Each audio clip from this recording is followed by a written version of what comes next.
Front Porch Anarchast. Freedom starts on your own front porch. 3, 2, 1. And here is yet another episode of the Front Porch Anarchast. Today, though, I am not coming to you from the front porch. I'm coming to you from the mobile studios on my commute to work this fine fall morning. Thought I'd take a few minutes and put some content out there. Mostly inspired by the fact that I just drove over the Buffalo River in northern Arkansas along Highway 65. And it reminded me of an incident that happened, I'm not really sure now, a month ago, month and a half ago, maybe 2 months, where agents of the state shot and killed a man in a campground along the river. Before I really get into that, though, I'd like to invite everybody to go out and check on our Facebook page, Front Porch Anarchast. Please like it and share it, and just help me get the word out there. I'm not a hardcore anarchist, more of a voluntarist, but I'm just trying to prove and to show people that anarchy is not such a bad concept. People have been brainwashed into believing that anarchy is bad. They'd probably put it right up there with communism, but hey guys, it's not throwing Molotov cocktails and breaking windows. We're not all like that. We just want people to be able to live freely, and at least this anarchist believes that part of that responsibility of living freely is to respect the rights of others to do the same. Anyway, with all of that out of the way, back to the shooting that happened on the Buffalo River a month or so ago. Still very little's come out on that. The initial report was very lacking in details. All they said was that 2 agents of the state, in this case they were employees of the National Park Service, shot and killed a man at the campground who was verbally challenging them with a handgun in his hand. His significant other that was with him has since come out, as well as the National Park Service has issued a press release. The press release is it's still very lacking, and honestly it describes a very sketchy scenario. Basically from the press release, what we're told is that 2 agents of the state parked their vehicle some unmentioned distance from this man's campsite, and they approached his campsite without a vehicle, so there were no lights flashing. Apparently no one had called the National Park Service to report any kind of crimes or anything. It appears that these 2 employees just showed up unannounced, and they ran across this man who was near his campsite, a campsite where I'm kind of weaving in some of the statements made by his significant other, his female companion. He was near his campsite. His companion, and I don't remember how many kids, if it was 1 or 2 kids, were in the tent, and these men showed up. They were shining flashlights, and the man started verbally challenging them. The agents of the state, the National Park Service employees, ordered him to drop the weapon. He didn't. They shot and killed him. I think what I failed to mention, and it's kind of on purpose in case you were inclined to believe, oh, well, he should have dropped the weapon when these Park Service employees told him to. It was actually 1:30 in the morning. So 1:30 in the morning, two men show up shining flashlights on you where you can't see. I'm assuming that he couldn't see them. And they're just saying that they are agents of the state.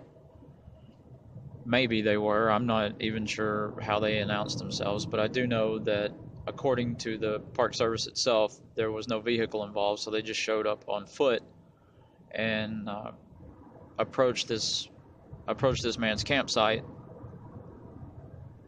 and shining lights at 1:30 in the morning. And yes, he verbally challenged them while holding a handgun. I don't think they claim he even pointed it at them. Anyway, so then they shot and killed him on the spot. He was executed because he did not drop a gun at 1:30 in the morning when men of origins unknown were shining flashlights in his face with innocent bystanders in close proximity. Now, I think an autopsy is probably being performed.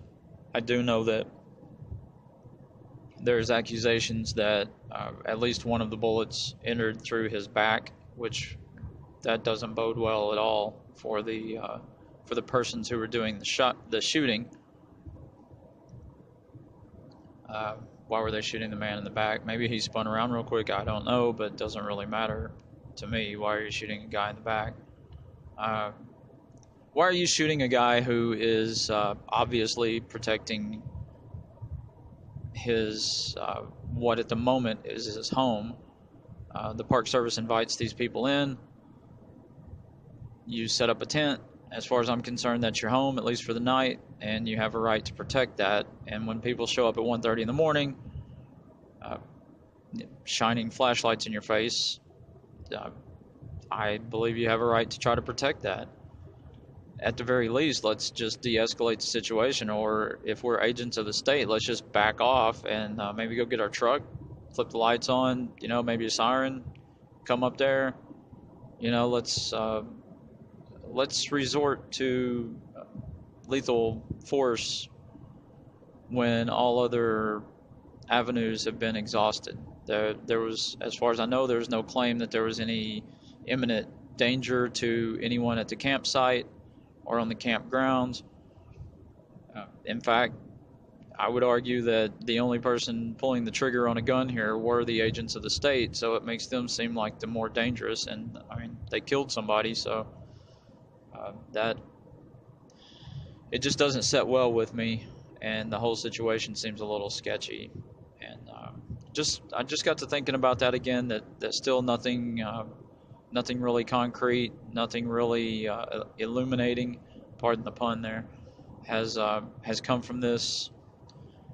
I'm sure they're going to say that it's because they're conducting an investigation. I know they said, I believe, at least 3 different agencies are investigating this. I'm not really sure why it takes so long. In the private sector, this would not even be an option. In the private sector, when we do investigations, we do thorough investigations, but we do them as quickly as possible.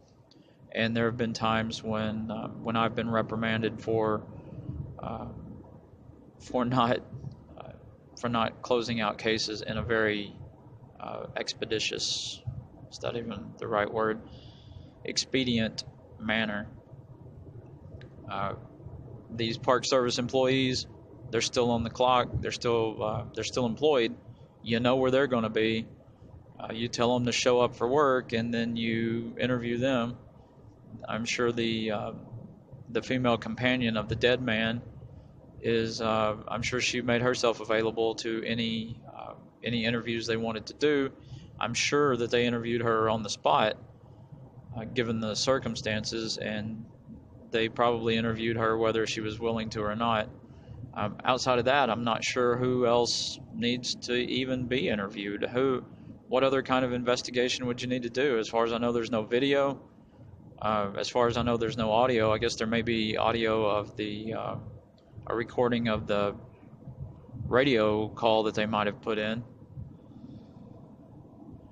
Speaking of, I think I am meeting there went a National Park Service employee driving by in an SUV. I run into them on a every Saturday morning when I drive through here, I run into that SUV coming down the road. Anyway, back to my point. I'm really disappointed that the investigation hasn't been concluded at this point. Maybe we can put some pressure on the agencies to get this done. I'm not sure what pressure we can put on them because they're going to be funded every year. They'll get their money, and all the persons involved will continue to get paid what they're getting paid now, regardless to how long this investigation takes. But maybe I can be a thorn in their side, and maybe they can, at least be annoyed by the fact that they're being questioned as to why it's taking them so long.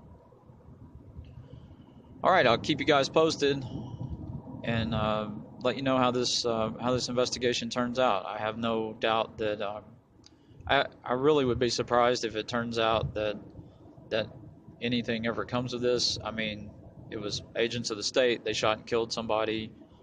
Most of the time, that just gets swept under the rug. If it does make it in front of a judge, hardly ever goes to a jury. But if it does make it in front of a judge will find them not guilty. They feared for their lives or something, even though they're the ones that, at least from the press release and from the witness statements, it sounds like they were the aggressors, but they feared for their lives, so they'll probably be acquitted or not charged at all. All right, well, thanks for listening. I'm going to cut it off. Probably rambled on too far. Be sure to check out our Facebook page, Front Porch Anarchast, and give us some feedback. Let me know what you'd like to hear in the future. Thanks.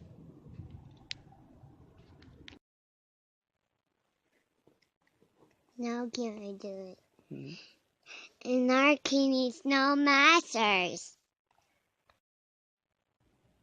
We hope you enjoyed this broadcast of the Front Porch Anarchast. Like and share our page or send us a message at Front Porch Anarchast on Facebook.